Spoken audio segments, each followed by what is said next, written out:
Good morning, ladies and gentlemen. Welcome to Lichfield Rugby Club Business Connect Breakfast Club question time. Couldn't find a bright enough tie. Please let me introduce our panel. We have Right Honourable Christopher Pincher MP for Tamworth. A round of applause there. Yeah, he was the person I sort of asked straight away, wasn't it? Came up with the idea. Then we also have the Right Honourable Roger Helmer MEP for the East Midlands UKIP party.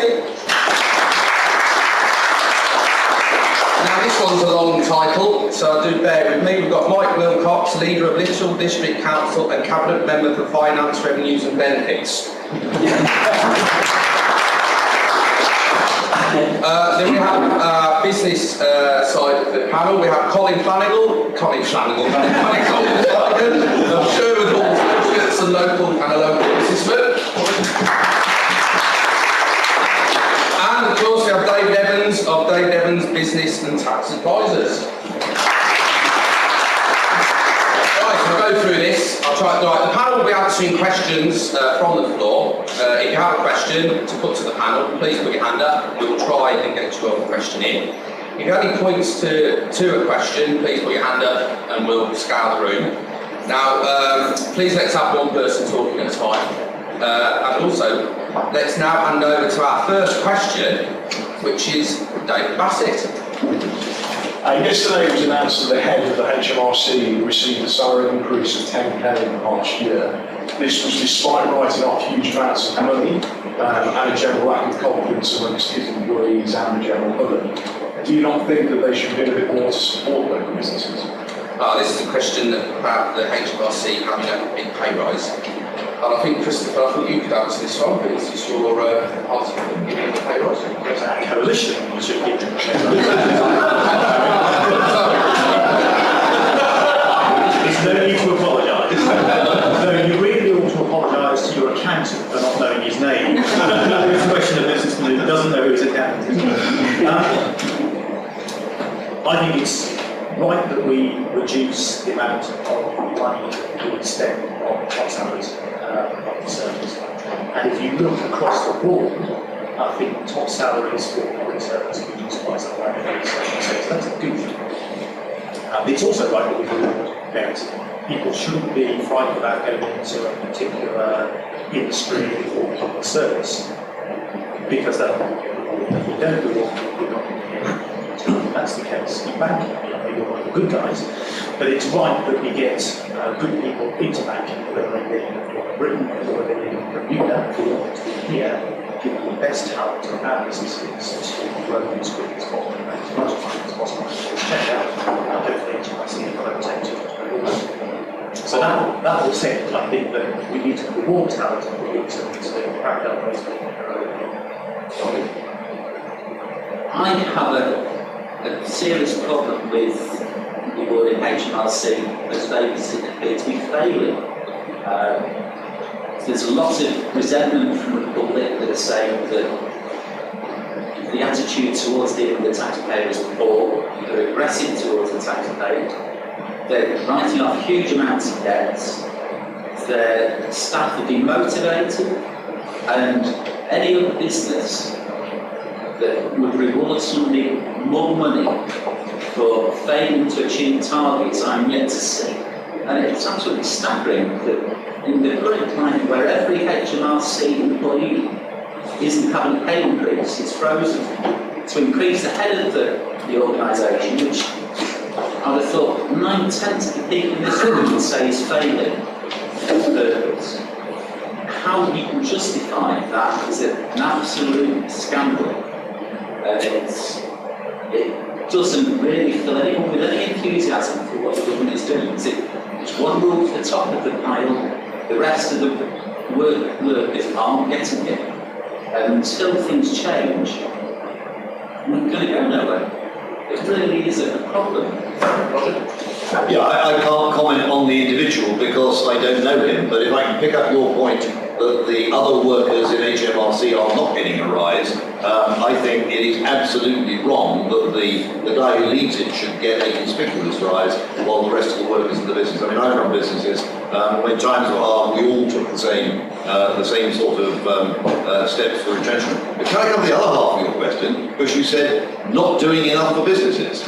Now, in a sense, you can't blame HMRC for the levels of taxation.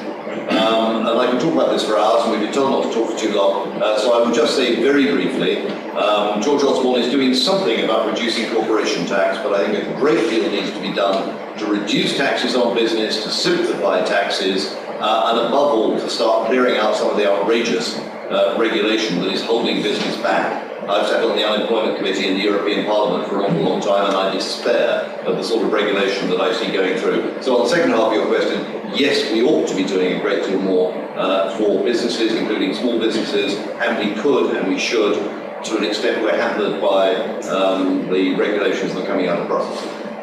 Michael? Yeah, well, good morning everyone, good to be here. I think there's an argument that says that the top civil servants you have to pay the going rate. But I do believe that the public service as a whole have too many top civil servants earning extortionate amounts of money.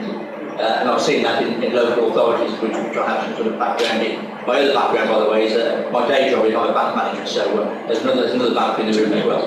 I think as far as the taxation is concerned, I think the government is doing all it can to support and help local businesses. I think we have an opportunity as local leaders to do whatever we can to stimulate growth in the economy with SMEs, with local retailers, try and see where we can reduce the burden of the taxes that you're having to pay. And I think we are forever looking at ways in which we can help with that and reduce that burden to you in ways of trying to reduce the rates that you pay, albeit, of course, we're being squeezed by central government as to what we can do. But I think it's onus on us as local authority leaders to try where we can to reduce some of that burden to you and assist where we can in helping you grow your business.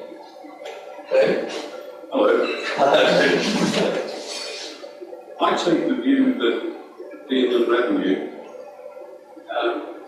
should still be run like a business and headed by regional directors who report as they do to the board in London. You're going to run it like a business, set performance indicators, set, as they call them, KPIs, key performance indicators, and measure the performance over a given period of time. Measure actual against budget or planned, and report accordingly. If they fail to achieve, don't reward. If they do achieve, reward. Thank you. Chris has a point.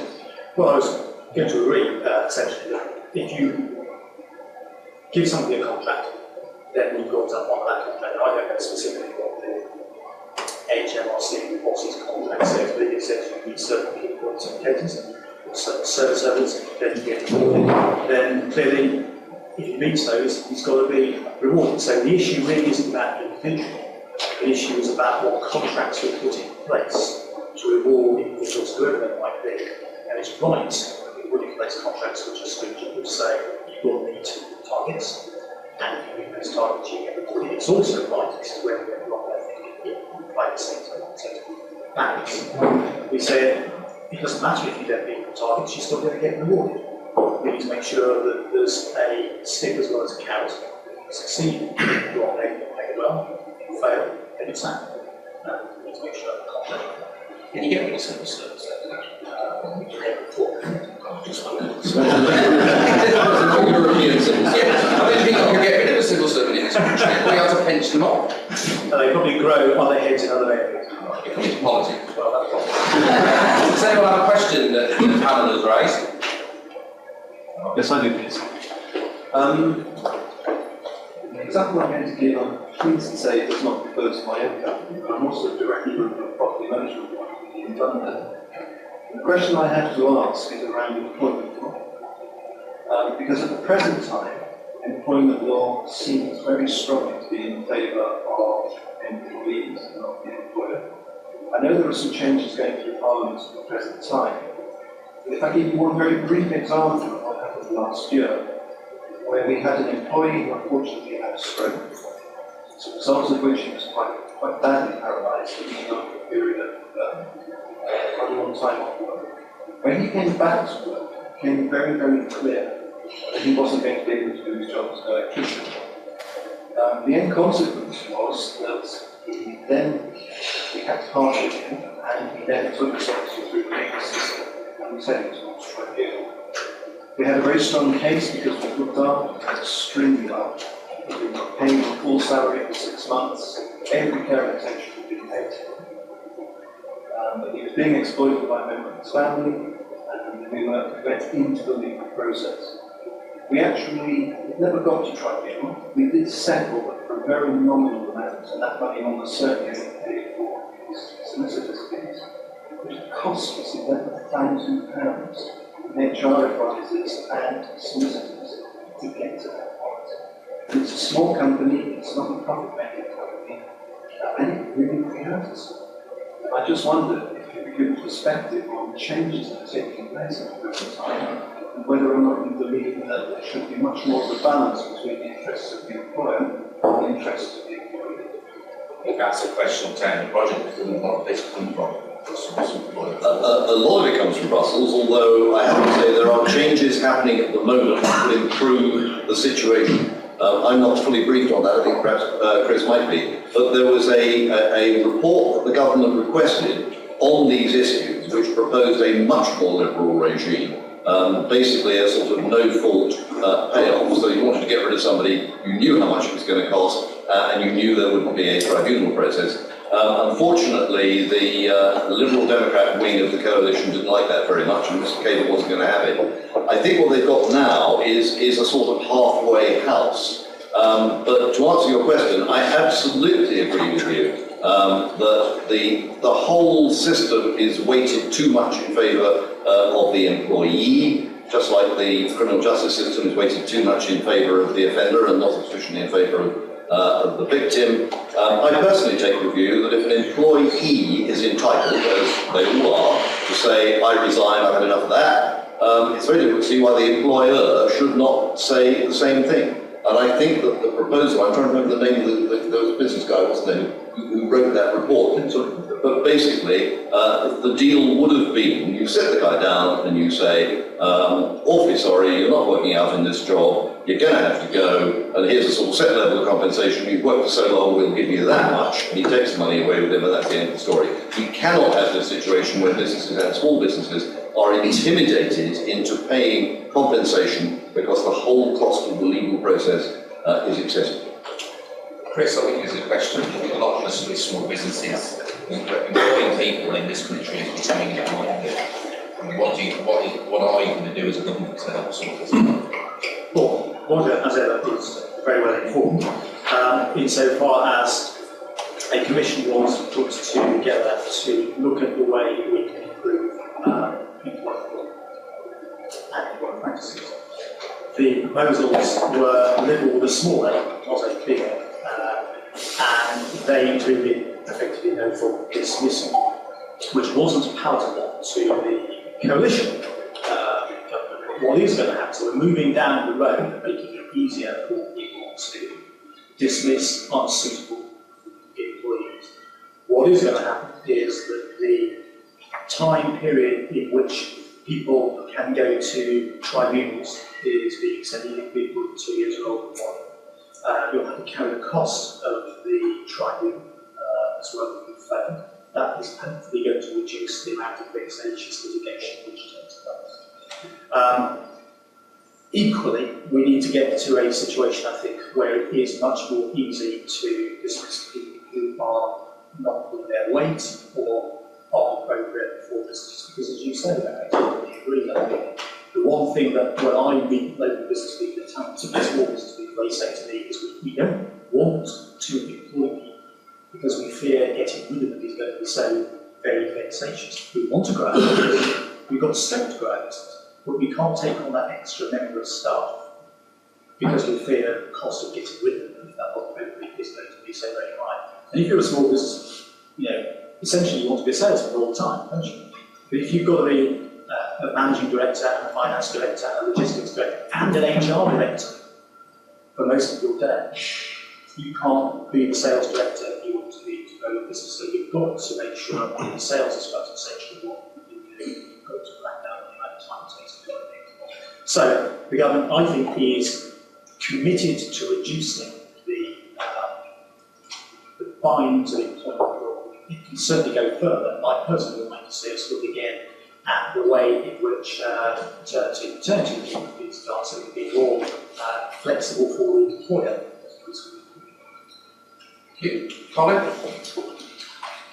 I think as a small businessman, quite often people are put off taking on their employee because it's too much red tape. They don't want to say it's we need to grow the economy. So something has to change, and it has to change fairly quickly. And all that seems to be happening there is lots of proposals going through that change things in the future, but there's also negative aspects as well. We're talking about these new pension proposals where employers will have to pay into employees' pension schemes. And people are struggling to make a profit, and all of a sudden they're being told we have to contribute. Yes, it doesn't apply to small business yet, but it will do in 2 or 3 years' time. What happens then? Will that mean that we just get rid of employees because it's too much hassle to keep them on? Everything seems to be geared against the employer. The national minimum wage, the legislation, having to have contracts with employment, all cost the employee money. And in the current climate, we can't afford to do it. The red tape is all against the employee. Brian, can I be very specific rather than answer a general question? Can I ask you whether, with your electrician, you had a return to work interview before you returned to work with them that was documented? Yes, we did. And evidenced? Yes, we did. And a staff appraisal at that time as well? Yes. The ability to carry on? It was the ability to carry on that became difficult. But he came back to work for 5 months before we had to just understand that he wasn't being to his job. And it wasn't obvious at the point at which you took him back into work that he might not be able So to. very obvious indeed. I mean, he had made a good recovery, but he could really only use one of his arms effectively. My view is that you could perhaps have stopped the litigation at a much earlier stage. Okay. You could have perhaps had a compromise agreement with him, both acknowledging that he was unable to carry out the duties required of him, that he was perhaps in breach of his employment contract through no fault of his own, through the injury, and perhaps a compromise agreement might have worked at a much earlier stage to cost you far less than it otherwise did do. Interesting perspective, David. Thank you. Michael? Yeah, I agree with the fact that I think now the government has realised that there are changes that need to be made to the employment law. At the end of the day, businesses are there to make money and to run their business. They're not there necessarily to look after all the HR issues. And I think the only winners have been in the past HR consultants who've made astronomical fees from this sort of situation. I think with regard to tribunals, I think again it's good some of the measures that are coming in place. A word of caution, I think we have to make sure that we don't tip the scales completely the other way and use this as a way of employers being able to get rid of employees for no apparent reason. So I think we have to make sure there is some protection in there for their employees. And again, I think early intervention is the key to any of these issues. I think if you have a situation where you have an employee who is not fit for purpose or not doing the job, then I think there has to be that early intervention to see what can be done to make that that employee know the situation and to see a way forward for you to go. And if it means, exiting the employee, exiting. But I do think for a long time it has been too heavily stacked in favour of the employee. But as I say, the word of caution is let's not tip the other way and find that all of a sudden employees have no rights whatsoever, and it's just seen as a way of just reducing your workforce in a way to increase what you're doing in the business. Okay, right, our next question. John? Thank you, Barry. I thought you told me I was number 3. Yeah. I've been the director of an SME for the last 15 years, and I've seen our costs increase quite substantially over that period. I think the cost increases that have been hardest to bear have been those of taxation. Now, as an example, we see business rates. Business rates can be thousands of pounds for the smallest company. We have tripling insurance costs, which are spiralling out of control. Those are made worse by the insurance premium tax.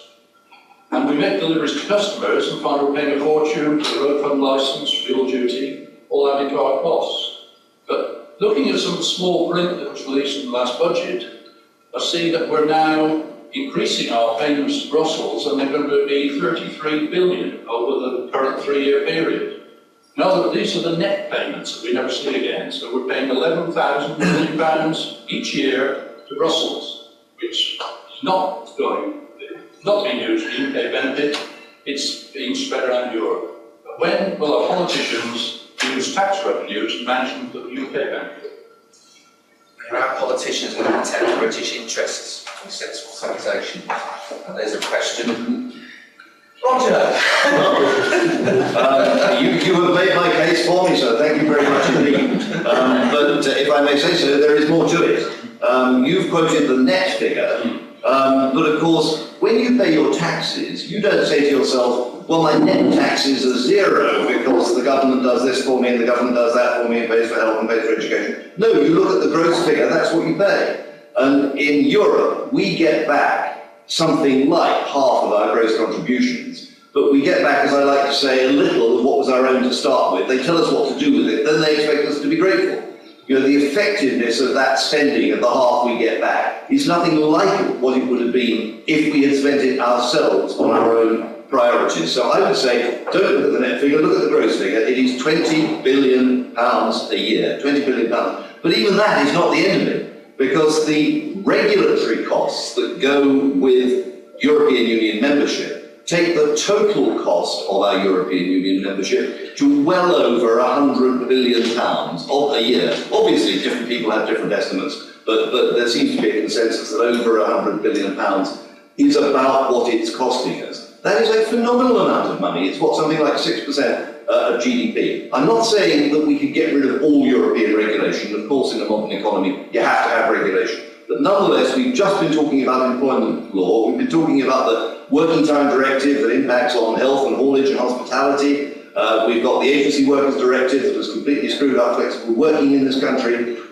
Much of that could be swept away completely. I've spent, I got into politics because I was unhappy with the way the European Union was going. I thought our membership, on balance, was damaging our country. And I've spent 13 years in the European Parliament, and I'm absolutely confirmed in that view that our membership is damaging our country. People say we need to be there for trade. America doesn't have any difficulty trading with Europe. China doesn't have any difficulty trading with Europe. Korea now has a free trade agreement. India is negotiating a free trade agreement. The idea that somehow Britain, if we weren't governed from Brussels, would not be able to trade with the European Union is frankly absurd. The costs of getting out are very, very low, and the benefits of getting out year after year after year for our children and our grandchildren, the benefits are enormous. And I think, thank you for your question, because I think you made my case for me.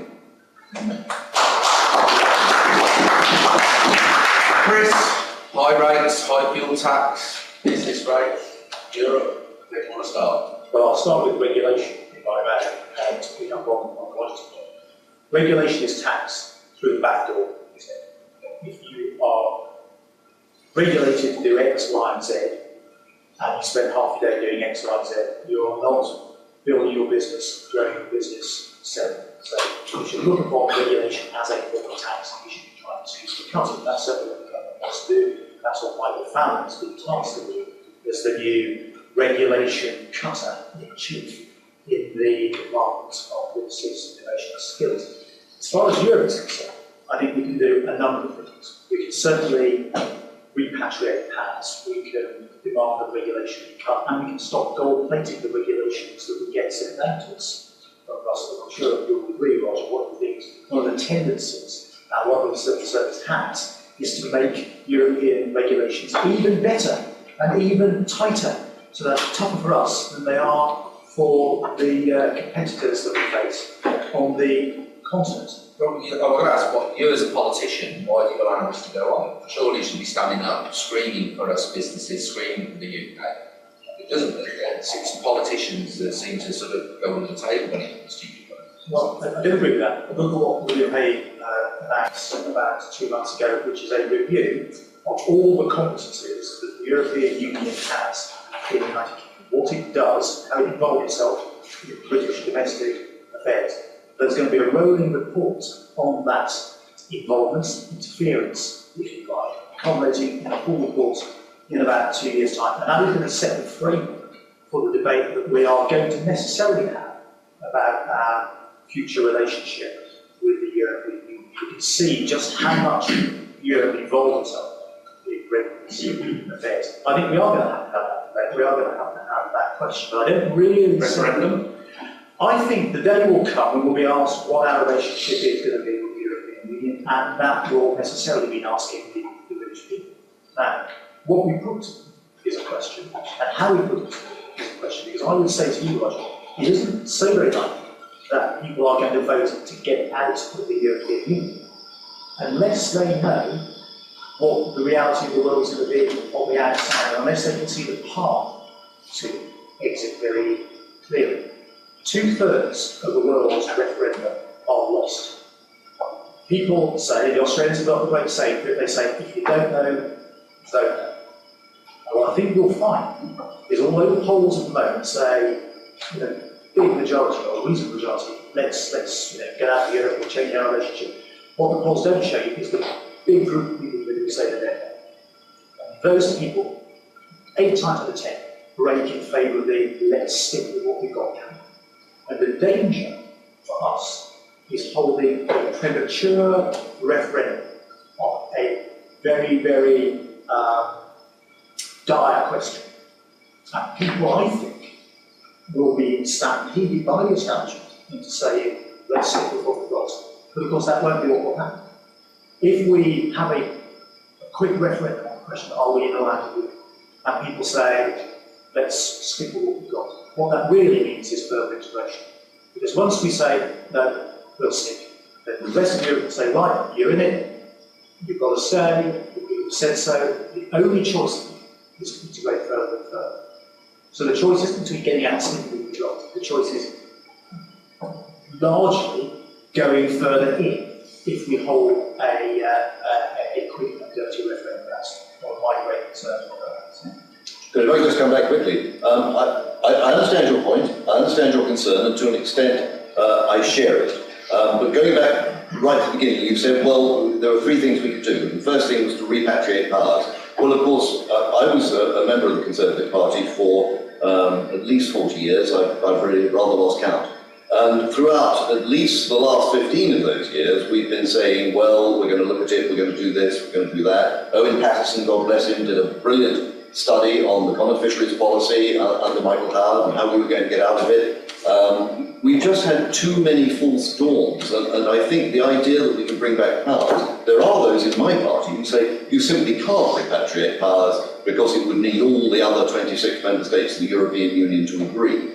I'm not sure that that's necessarily true. It may technically be possible to repatriate powers, but I think you would need an enormous amount of determination from the British government, which I haven't seen yet, and you would also need, I think the only way you're going to get repatriation of powers from Brussels is to say, look, either you give us this shopping list of powers back, or else we're out.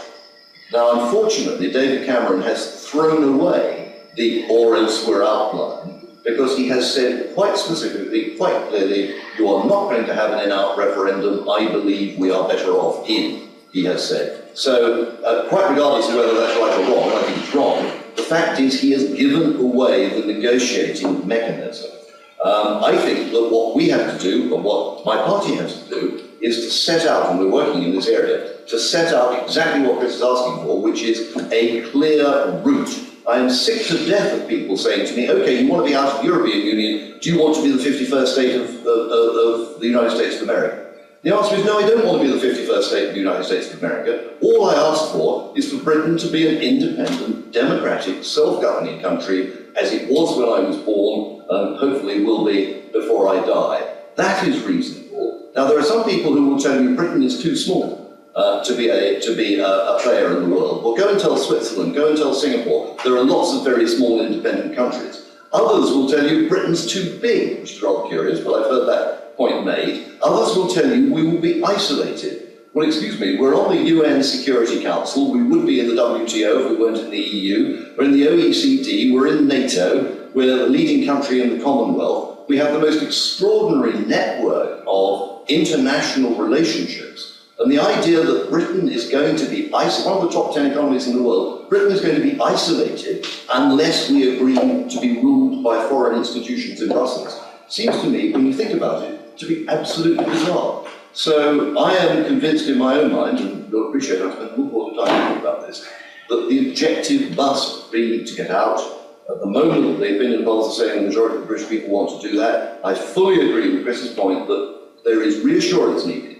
There will be people getting up and saying, well, we might lose this, and we might lose that, and we might lose the other. I know there is a team of people in London working on a sector-by-sector industrial analysis to look at exactly how each industrial sector would be affected by having a free trade agreement with Europe rather than being a member of the European Union. But I'm satisfied in my mind, first, that we should be better off out, and secondly, if the proposition is put to the British people in a logical and measured and reasonable way, and their inevitable questions are properly answered, I think we can, should, and must get out. Interrupt. I think we have to change our relationship with Europe. I think that walking out with an agency would send the international markets into a frenzy, not necessarily to our advantage, and our adjustment would take quite a bit of time and quite a bit of money and quite a lot. I think that Greece may want to get it if it leaves the euro. Well, they're in the euro. There will be a period of pain for them if and when they fall out of the euro before they can readjust and pick up their economy. Well, indeed, in a similar situation. So all I would say, I'm not one of those conservatives who's frightened to have the debate. I think we have to have that debate. But I think unless we can demonstrate over a period of time to our people what the world is going to be like in a changed relationship with the European Union, and if we do leave it, how they're going to operate with the European Union, then you are going to end up, as night follows day, with the result that you have done, which I won't actually have, where people say, let's stick. And by saying stick, they really mean integrate it up. okay, we could take this on for a long time, but I must just reject the Greek comparison because the whole problem of Greece arises because they joined the euro, and the pain of Greece leaving arises because they will have to go through the trauma of getting rid of the euro and reinstating some other kind of national currency. That is the nub of the Greek problem. The euro is a bankruptcy machine, the euro is the disease, not the patient, and thank God, one thing we can thank Gordon Brown for is he made sure Britain didn't join the euro. It seems to me that obviously there will be a certain amount of adjustment when we leave, and relationships between companies will perhaps take a slightly different character, but I don't see it as a major trauma. Mike?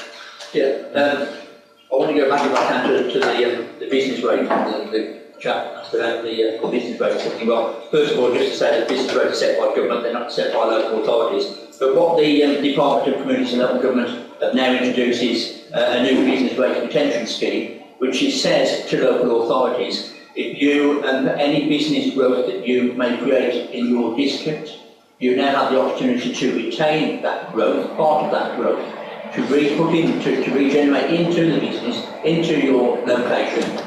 You can do that through a pooling mechanism that's been set up. At the moment, we collect taxes and pay to the government, and they give us then our corporate grant, or the amount of money they think we need to run our authority.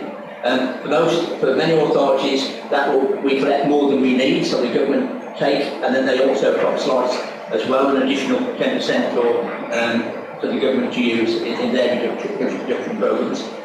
So I think there's the opportunity, particularly on business rates, for us as we grow our business, as we see growth in this district, particularly in the Lichfield and surrounding areas, any business growth that we can have, that we can generate and keep, can only be good for Lichfield.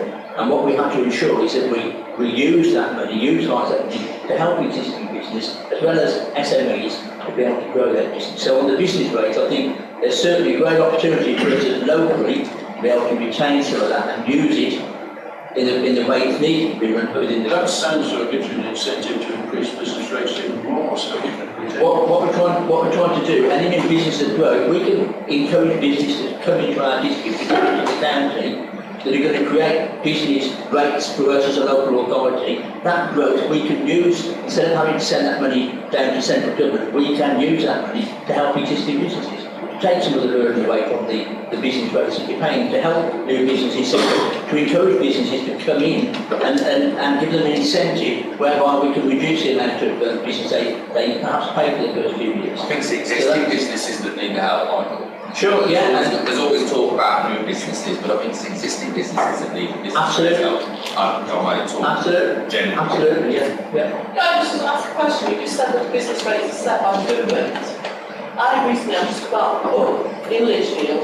I was paying £12,000 a year in business rates in Lichfield. I looked at a pub in Elford, which was Tamworth, and the business rates down there were £1,200 a year. So I was paying £30,000 a month in Lichfield. How can you say that that's not government?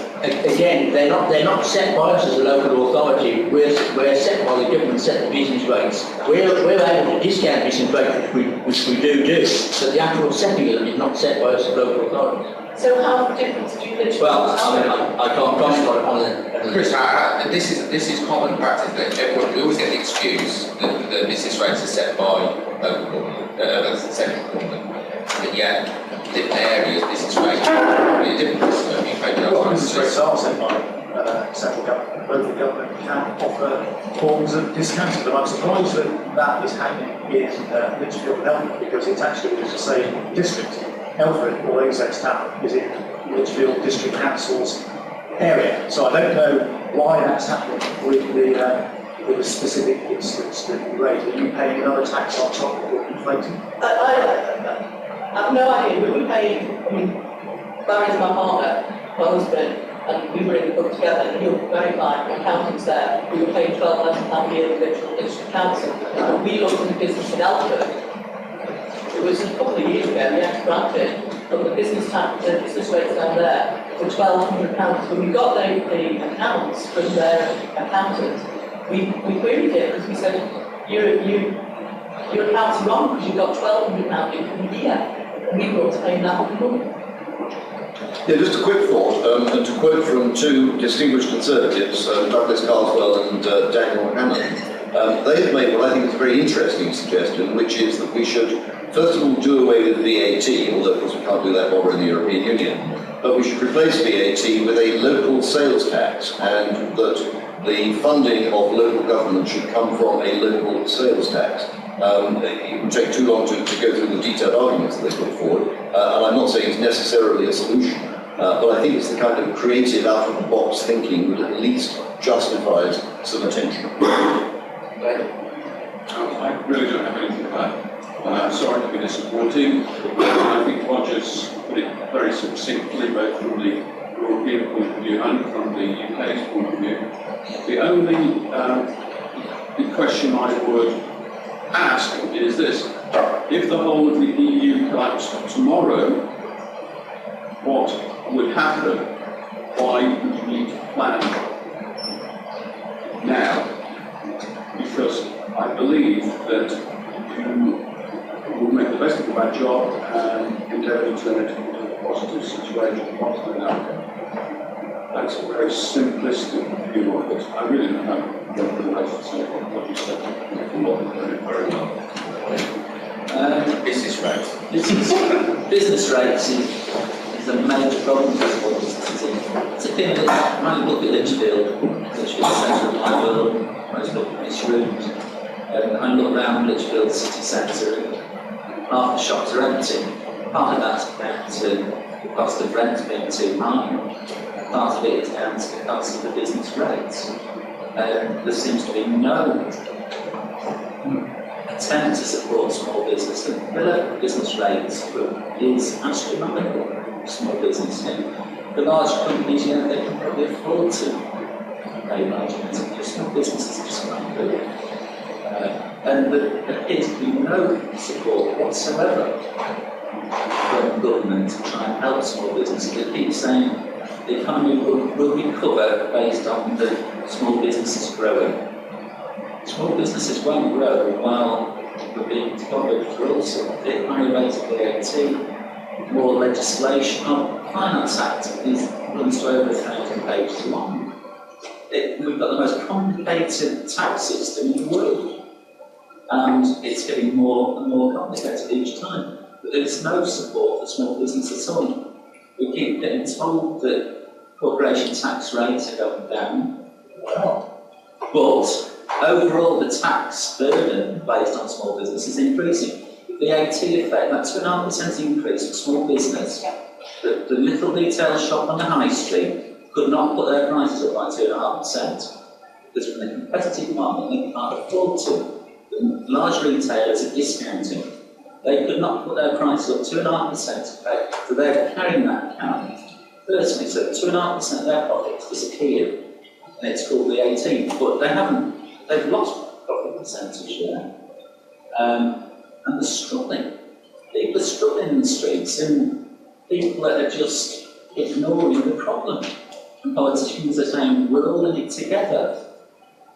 I can't see that we're all in it together. I think, with the greatest respect to the politicians on the panel, I think that you're remote from what's actually happening in the world. I think you're almost in an ivory tower, and what's actually happening on the high street isn't being reflected in your views at all. I ran businesses for 33 years. But 33 years ago, it was a different world. The current one is one of hardship. The legislation 33 years ago wasn't the same as it is now. The Finance Act used to run to 100 pages. It's now 1,000 pages long each year. And the idea is that anyone wanting to start a small business currently would have to have their Well, I accept that the tax code has increased dramatically over the last 15 years or so. The last government, political for the moment, the last government before that. The present one is cutting the size of the tax code, so you should see increases in tax by reduce corporation tax and small business. Corporation tax has been reduced and reduced to still lower, so we have the lowest corporation tax in the world by 2015. Fuel duty increases have been stopped by it, but we'll continue to keep a lid on that. But I do agree that we need to reduce regulations to further, we need to cut tax further for business, and that's what the government has been tasked to do. So I would say government, which I support, is doing the right things to reduce the tax burden on businesses. The biggest problem that I hear from businesses is about their access to credit and access to cheap credit. If you look at the statistics that the banks populate, they tell us that they're meeting their Project Merlin lending requirements, and they are. The problem is that they're doing it in a more expensive way for a lot of businesses. What I mean by that is that 5 or 6 years ago, if you're a businessman and you needed some extra cash to do a big buy, you used an agreement or extend your premises, what you do is you go to your bank overdraft extended. That's relatively cheap credit. Now banks, I am told, maybe you'll be able to tell me otherwise, say, well, actually, we're not going to extend your overdraft, you can have a loan.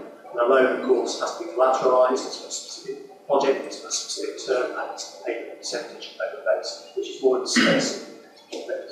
The problem that my constituents, who are business people, when they talk to me, primarily they say our problem is access to credit, actually credit. That is the fundamental problem.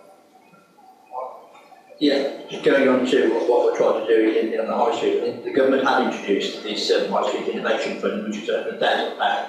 It's coming into the district, which we have put aside at the beginning for projects within the city. And interestingly, there's an event next week at the Garrick, next Wednesday evening, which is open to all businesses and retailers to come together to say what we want to do with this money that's there. That money is there to be used to try and increase footfall on the high streets, to encourage people to come back into our high streets. The introduction of Debenhams coming into Three Spires next year is a massive boost of the city. I think that will encourage other retailers to come back into the city. I think certainly Orchard Street have been waiting for a quality retailer to come in, which will attract other businesses. What we want to do is make sure we're there working with you. What money we have, and we all know the money is getting tighter, we haven't got the resources, but what resources we have got, we will help to regenerate the high street. We will work with the retailers, with the City Council to make sure that this money is well spent and it will actually make some difference in the high street. The Porters Pilot project was all about getting people back, rejuvenating our high streets. We also have an obligation to Burwood, which is crying out for facilities as well as Lichfield. The population in Burwood is part of our district, similar size. We don't do an awful lot in Burwood. I think in the past it's been neglected. We need to address that. We need to make sure that we have a shopping experience that people can have, not just in Lichfield, but in Burwood as well. And I think that the High Street Innovation Fund is a start to making things happen on the High Street of Lichfield. What is happening to the fire street, the mall that was going to be built in Lichfield and all the developments? What is happening there? Yeah, I mean, when Friarsgate was initiated some 10, 15 years ago, at the particular time the economy is a different place than it is now. We've obviously, Debenhams were one of the retailers we were talking to with regard to being the anchor store in Friarsgate. That obviously now puts a different spin on everything. And what we're doing with our two venture partners who are working with us is we're saying, what can we do now? Where are we? There are retailers out there, but retailers demand big sums now to come into city centres. So we will most likely have to reappraise that whole scheme to see where we go. We know we've got a cinema operator already lined up. What we're trying to do is create an environment in the city, a sort of leisure environment within the city. We know the nighttime economy in Lichfield is good. We have the Garrick Theatre. We want to encourage people to come into the city of an evening. The nighttime economy is important in Lichfield. And I think we do that by making sure that we can deliver things such as Friarsgate. It may well be of a different type of scheme now. It may well be that a second anchor store isn't required. But equally, we have 70% take-up of retailers who want to come into a new scheme in Friarsgate and Lichfield. This leads on to, so Simon Roberts, you have a question. Yeah, my question you've answered mostly, Mark, but it was what Lichfield District Council was going to do to prevent more retail outlets closing in Lichfield. What can we do in the short term to prevent I think in the short term, I think the Innovation Fund is a great way of bringing people back into the city. I do really. I mean, we're fortunate in Lichfield, we're a historic city that has very small units that major retailers don't quite fit the bill for. So we've got to be able to make it attractive for smaller businesses to come in. And I take the point about the business rate, and we have to do all we can to try and soften that impact, but there's only a certain amount of work we can do. I do think if we increase the footfall, if we work with the traders, we want to know what you think we can do to help and assist that. It can't always be necessarily monetary, but there may be other ways in which we can help, retailers within the city. Pedestrianisation, going on to it, pedestrianisation in the city, I think, is a must. I think for too long we have too much traffic that you should use in the city as a shortcut to get to. And I think we have to address that. We have to make sure that we allow people who live within the city to get access to their homes. But I think equally we have to work with traders to say, when are your deliveries during the day? When we close the city for particular events like the torch relay or whatever, the city is fine. People can walk around in safety. At the moment, you can't walk around our city centre in safety because there's far too much traffic coming through. And I think that's one area where we can help. If people know it's a safe place to be and walk around, we'll get more people into the city. Chris, what do you do in Tamworth? Because Tamworth's quite a vibrant town with its shops and its market and town. It has a French and German market, literally, and it has historic monuments in the same way that Lichfield does. But Tamworth does have a problem, insofar as you all, I'm sure, know, Ventura Park. Ventura doesn't just have brick walk, it has shops as well. The trouble is that Tamworth Town Centre tries to hit with those shops, and it can't, because the normal shop wants to go to John Lewis, wants to go to Sainsbury's, wants to go to a home-based type store. You can't get those sort of shops in town centres like Tamworth city centres, like Lichfield Park, for example. So I think what we need to try to do is to make sure that the old town centre complements the shopping experience of Ventura. So there are a couple of things that we are going to try to do Tamworth. The first problem at Ventura is the blocking, and that's why the county council, the district council is putting in a new exit at the Jolly State Retail Park, Sainsbury's Retail Park, so that traffic can flow around that whole complex much more easily. So people who come to Jobbers and Solihull, other places, will come back to Tamworth because they can actually walk around Jobbers rather than sitting in the car park trying to find a parking space and get out of their car, which is on the road. We're also trying to open up the Lady Bridge, which is the old bridge which connects the old town to Ventura, and run a shuttle bus which will go back and forwards about it to get shoppers from the town centre into Ventura and vice versa. What I'd like to see for the old town centre is for the council, in partnership with local businesses, to try to create a theme. And I'm a great fan of PLY, Dan, on the Welsh border. Tamworth sadly isn't quite as pretty as Hay, it's surrounded by that beautiful countryside, but Hay reinvented itself and became a book town. It now runs international festivals like Bill Clinton go and see that. There's no reason why a town like Tamworth, which is right at the centre of England, right in the centre of the motorway and railway network, can't invent itself as a something town. Be an antiques town, for example. Encourage those sort of shops in which will bring all sorts of new people into town. You can use that town centre experience as well as use Ventura. So I think the council has to be innovative, it has to be forward-looking, but it's certainly to try to bring the shopping of Ventura, people who go there, into town centre. I'm not sure I've got a huge amount to add. I'm not an expert on local retailing. I'm delighted to hear the government's coming into the town. I think that will go a long way towards solving the problem. Let's hope so. Okay, right, our next question is from Ray. Good morning. I'm Ray Mansell. I was commercial owner with Parkways for 20 years. Everybody's bankers. And I got asked 20 odd years ago, and I've never properly company running 20 people in the central district in Tamworth. Like everybody else here, I moved here 20 odd years ago, and I'm totally committed to being in Lichfield. I think it's important that we keep the heritage. I think it's important that we get businesses to come in. It's important that we get those businesses to have people who are working in them and running them to actually live locally. What concerns me here is the proliferation of wind farms and applications for wind farms that appear to be heading this way.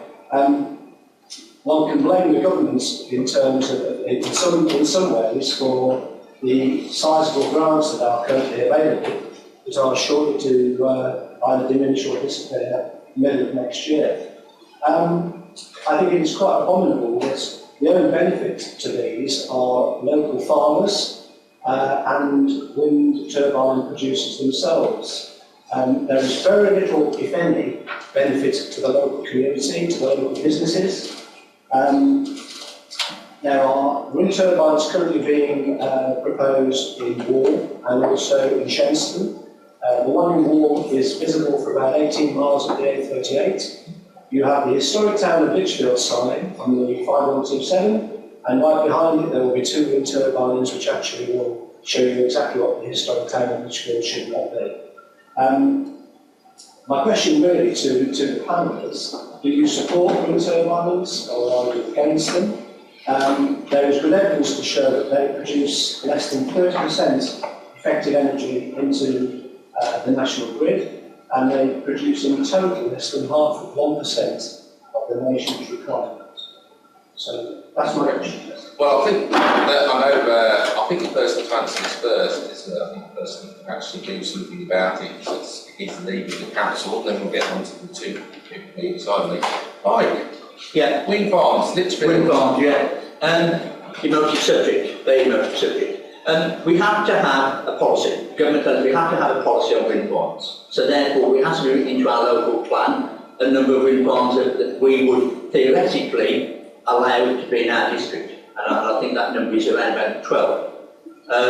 I'm not a supporter of them at all. I don't think there's enough evidence to say that they, as you said, actually create and help you know, the environment in that sense.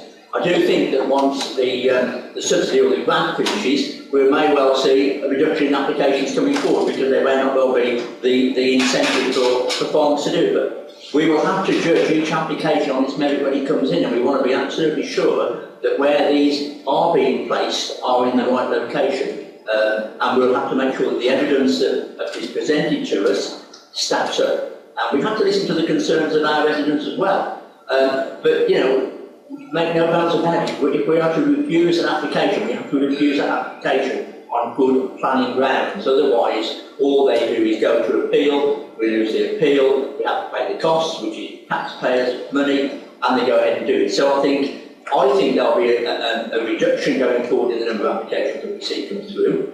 But each application, when it does hit us, we have to make sure that the evidence is there to support it, and if there's any way in which we can see that it doesn't stack up, that we will stand by our decision to refuse. But in going to refusal, we have to be absolutely sure, and our officers have to be absolutely rock solid that at appeal, we're not likely to lose.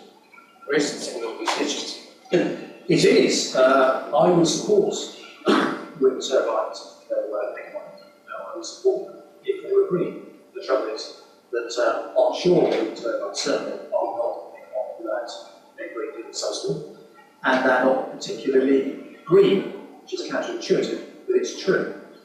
If you look at Fred Udo's work, he's a Dutch scientist. He has shown that because the wind only blows intermittently and energy is required all the time, don't quite know when to be you have to have gas-fired stations sitting in the background to act as a backup for your wind turbines when they are on turn. Those gas-fired stations tend to be older. They also tend to be at their most inefficient when they're being dialed up and when they're being dialed down to cope with the intermittency of wind.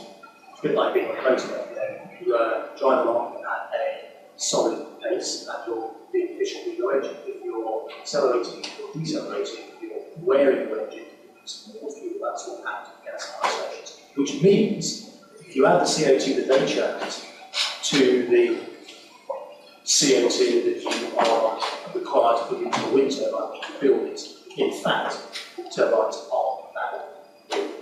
So my view is the government needs to take a further look at the wind subsidy, which is being reduced for offshore wind. If we are going to have renewable energy, then at least those companies which are inventing it and running it out should be released. We used to wind bus about 20 years ago, those companies to make these things, the value from it, Danish, Dutch, Norwegian, so if we are going to get out of the renewable part, I would say let's look at making marine and tidal current energy something to focus on. But frankly, I think unless you put more nuclear stations up, you can build more efficient gas stations to cope with your energy demand with energy. As the energy minister, do you? Well, I would like to propose Chris Pitcher for Secretary of State for Energy and Climate Change.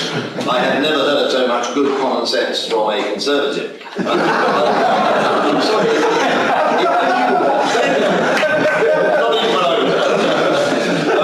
Yeah, let's face it, they're not farming wind, they're farming subsidies.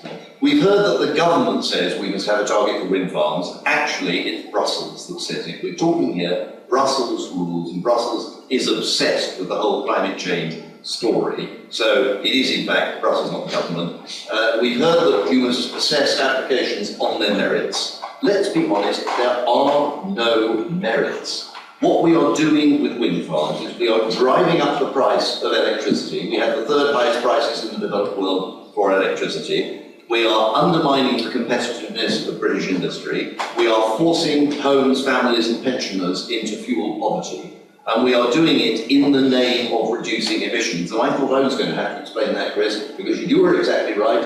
You have quoted Fred Udo. I was going to quote Professor Gordon Hughes of Edinburgh University. But the counterintuitive conclusion is wind turbines do not even reduce emissions. So the whole rationale for wind turbines is they're ugly, they're expensive, but they reduce emissions and they avoid climate change.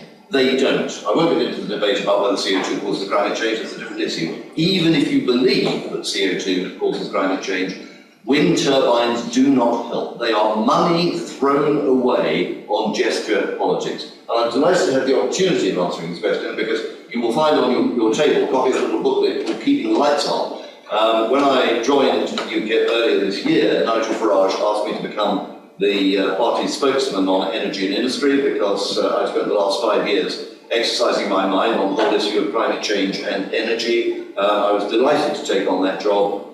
And we spent the last couple of months putting together a statement of policy. We do not know any renewables that are justifiable in environmental and economic terms, except possibly, well, certainly hydroelectric. Hydroelectric is good, but you can only do so much because of the geography. I have not yet seen a so-called renewable in terms of wind, solar, tidal, or whatever that actually can justify its place in terms of either the environment or the economy. We believe that we need nuclear, I agree with Chris. We believe that we need gas, I agree with George Osborne, who I think is saying the same thing. But one area where we might differ is, I say also we want coal. Because I don't have the same anxiety about climate change that some people have, and increasingly both scientists and citizens are questioning the whole theory of climate change. We want reliable, affordable, secure energy supplies, and I think those can be delivered through nuclear, gas, and coal. That's Chris wanted, and he just said he agrees. Got two politicians agreeing. Superb. Question? Yeah, sorry, I've got a question. Even though I'm dressed as a mobile advertising board, so I'm a PE teacher, but also teach citizenship at the Friary School. So I've got an interest in Europe, interest in local businesses. I'm also a careers teacher, so I'm your invested interest for my pupils, so it's interesting to talk about business as well. But one of the things, one of my students asked, about solar power, why don't we put solar panels on top of all the government buildings and all the district buildings if it's that good? If solar power is being sold to all the houses in Bowley Park, why aren't the government buildings having solar panels on the top? Because surely that must help alleviate Thank you very much for the question. And can I just start with a little anecdote? Because what you are wearing there is an RWE. Yes, renewable. Yeah. RWE Renewables. Yes. The guy who ran RWE Renewables for the last 10 years was a German called Fritz Warenholt. He's a man of mature years. He spent his whole life as a German socialist politician and as a campaigner on green issues. He then got into RWE and he ran as a very senior businessman. He'd also been on the board of Shell at one stage, so he's a really serious guy, and he ran their renewables business. About 2 years ago, he was very concerned about the poor performance of wind farms in Germany, and they weren't making the money they expected to make, and he started looking at the underlying science of climate change and so on. And he managed to convince himself, along with a colleague from the business, that CO2, man-made emissions of CO2, were not a significant factor in climate change. He believes, as I believe, that the sun effectively controls the climate. CO2 does have a warming effect, but it's much less than the IPCC pretends. So you've got this man who's an absolute committed green and a very serious player in the renewables industry, Fritz Warenholt. His book is called The Cold Sun. It's been published in German. It will be published shortly in English. And so there you have a man right at the heart of the business. Now, the question about solar panels, and I will tell you, I have a 2.4 kilowatt solar panel system on one of the outbuildings of my home, and I have it there for one reason only, and that is because I make the most outrageous subsidies on it. Yeah. They pay me about 50p a unit for generating electricity, which I could buy from the grid for 15p. I mean, where is the logic in that? Yes. The reason we don't put lots of solar panels all over the place is because they don't work. At least they deliver electricity, but only at enormous expense. And they also suffer from the intermittent, unpredictable problem, exactly the problem Chris was talking about with wind farms. At least at midnight, your solar panel's not going to be making you any electricity, but through the day, you don't know whether the cloud's going to come across or not. So they're intermittent, just like wind is intermittent. They're very, very expensive. Like wind, they can only survive with massive subsidies, and frankly, they're pointless. That may not be the case forever. I mean, there are people researching thin film in solar panels, so you could imagine a kind of almost semi-transparent skin that you can put on the sunny side of an office block, and that may, in 15 years' time, deliver energy at a low cost, which can be integrated into the grid if we can take account of these businesses. So I'm not saying that can never work. What I'm saying is that the solar panels we have now are not worth the paper they're written on, and incidentally, the industry is going belly up. You know, there was a farmer giving a huge hike to an American company called Solyndra, which was an enormous subsidised solar energy company, and about 6 months after Obama made such a big deal of it, it went belly up. If you look at the reports currently from China, where they're making most of the solar panels that are available these days come from China, the Chinese manufacturers are in dire trouble because the price they can sell at is now below the price it costs to make them. It is just a very bad idea, like wind farms. It looks, you know, the sunshine is free, the wind is free, we're going to have free energy forever. Actually, it's very, very, very expensive energy, and there is no point in doing it. You're going to get them on Westminster then, Chris? I hope not. I just follow what Roger has said, that the government has reduced the subsidy for solar twice, so I think the right things are all, if these things are going to work, you mentioned, Roger, the problem of intermittency. If you're going to use these things to store energy, because you want to switch on your kettle at 10 o'clock on Sunday night in November, have to watch a match of the day, the sun isn't shining then, you've got to store the energy created through your solar panels. Storing it isn't efficient because you've got to use energy to store energy and pipe it back into your home. So in fact, they're much more efficient than you might think. I think they're useful if you want to keep your own water supply, but on a national scale, building these things all over the place, then finding the mechanism to plug them back into the grid is going to be hugely costly. And until the technology is there, we don't know. Okay, right, we've got a bit of time left for one question from the floor. So has anyone got a question to put to the panel? Can I just actually make a comment tonight about having a reason to reject wind farms? Most of the data that is actually supporting wind farm applications is put to you as data that comes from the actual wind farm turbine companies themselves. There is one particular award that has just had 2 days of data recorded, and that comes from sensors we put in the field. What are they recording? They're not recording the wind farms, it's actually not there. So the issue should be that if you're going to rely on this data, it should be independent data, not give the cat the key to the cheese cup with management of the room. Yeah, that's fine, yeah. I mean, in Colin might at the end. Yeah. Get to the door first. Right, we have one last question from Brian. Yes, it's a totally different question, and it's relevant to everybody now.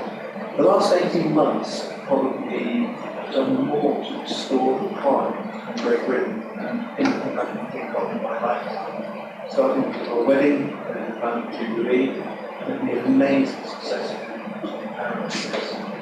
everybody I talk to is enthusing about sport, is enthusing about Britain, and there's a scream everybody says. What will we do next year to Also, what do we do to promote it? You're in Brussels, you've obviously got the pictures. You can get them in France, we can't get them. That is a very sad story. We don't want to start.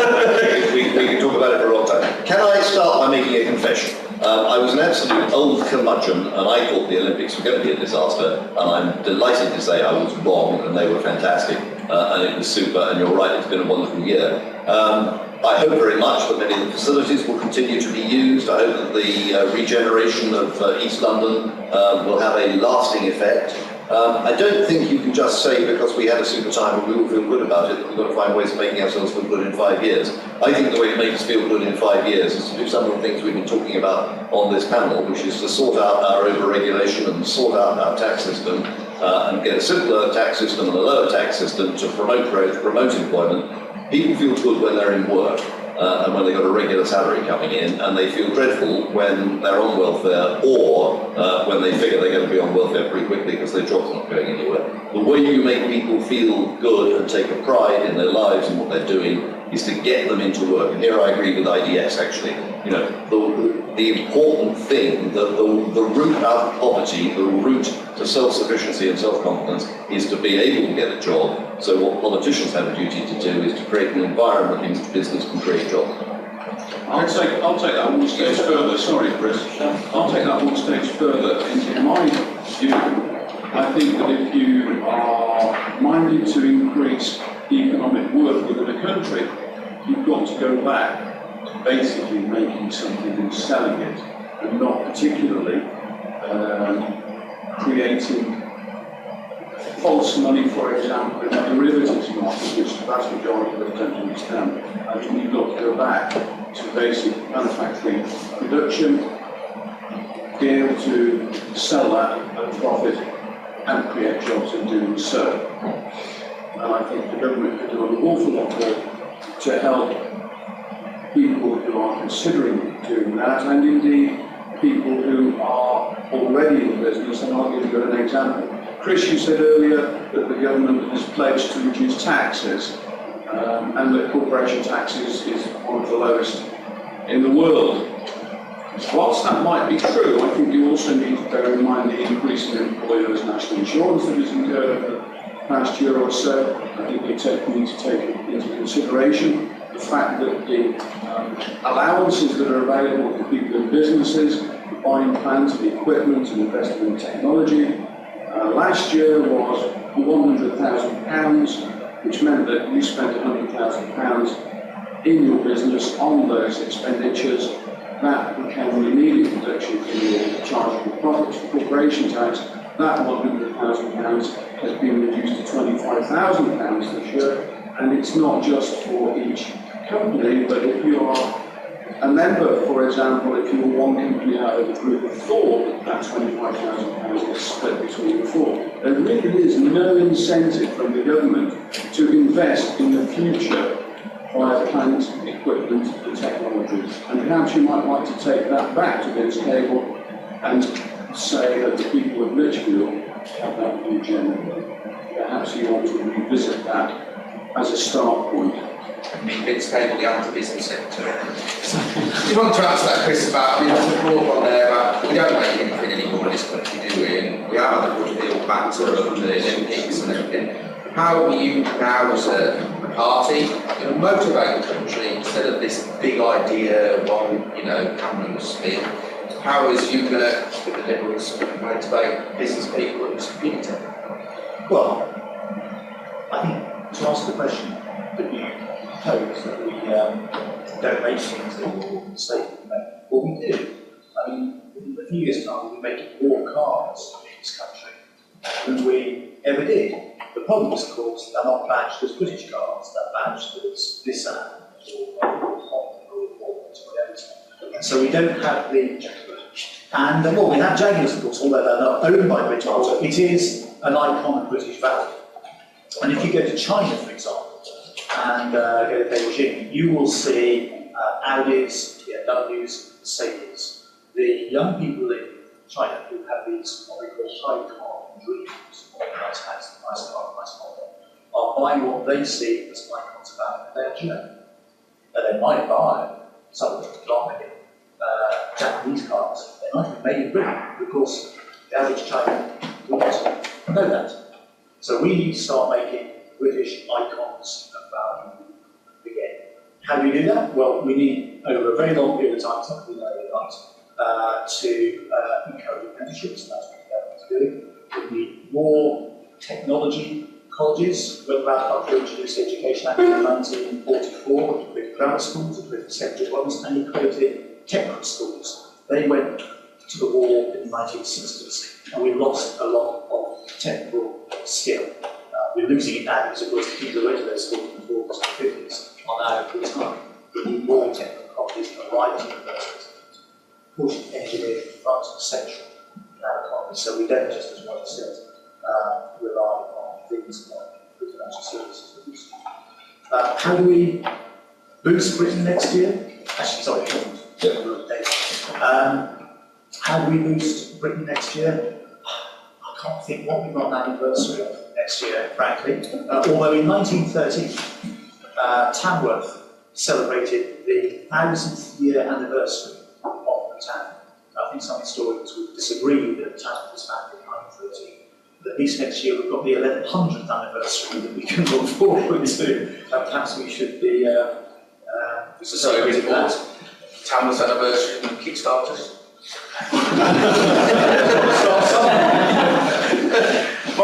Yeah, I think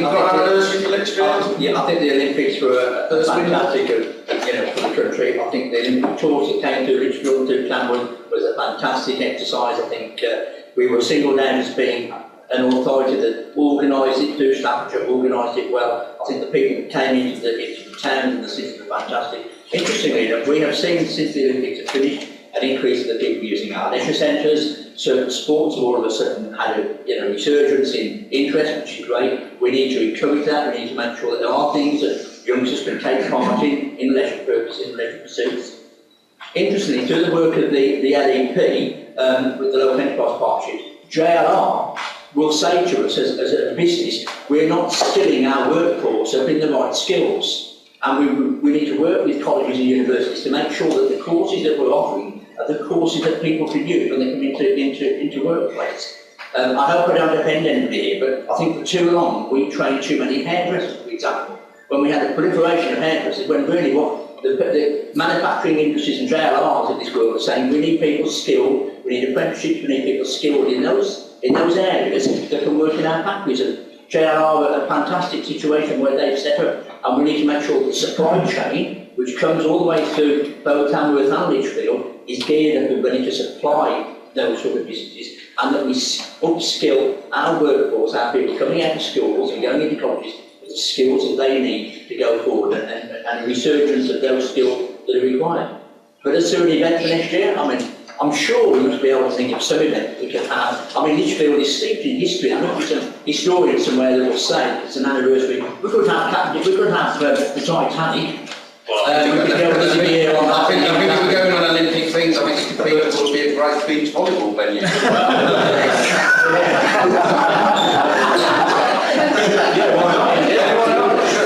Yeah, I just wanted to agree with Chris about the motor industry, which is a great success story. And I have to be honest and say that when Jaguar were taken over by the Indian company Tata, I was filled with foreboding, having seen Malaysian companies take over Lotus and so on. And I thought that's going to be the end of a great British mark. In fact, they've done a marvellous job, and particularly their sales and export structure around the world and through Asia. And I think what you're going to see is, alongside those Audis and Mercedes, I think you're going to start seeing quite a lot of Jaguars in China as well. I hope so. Colin, final word? Yeah, I think that the Olympics gave a lot of pride back in our country. I think over the last 10, 15 years, we've seen everything that Britain stood for in terms of the products we produced disappearing onto something else. And so Jaguar became Indian, all companies became American, and we lost our heart almost. And the Olympics gave us something back and said, yeah, we're actually good at something. As a country, we're brilliant inventors. Britain and the British guy invented the iPod. Everyone thinks that the owner of Apple as being the man. Yeah, he had the ideas, but the actual inventors are the British guy. Dyson has revolutionised this marketplace. We invent things, but we don't make it anymore. We don't have the capabilities, we don't have the skills to actually put those into practice. We need to go back to basics and say, this service industry of having an economy based on a gambling marketplace where people just gamble for a living and make large amounts of money, it doesn't work. Let's go back to basics and do what we do best, which is making things and selling things at a good price. Right, well, thank you very much, ladies and gentlemen. I think we need a round of applause for our panel.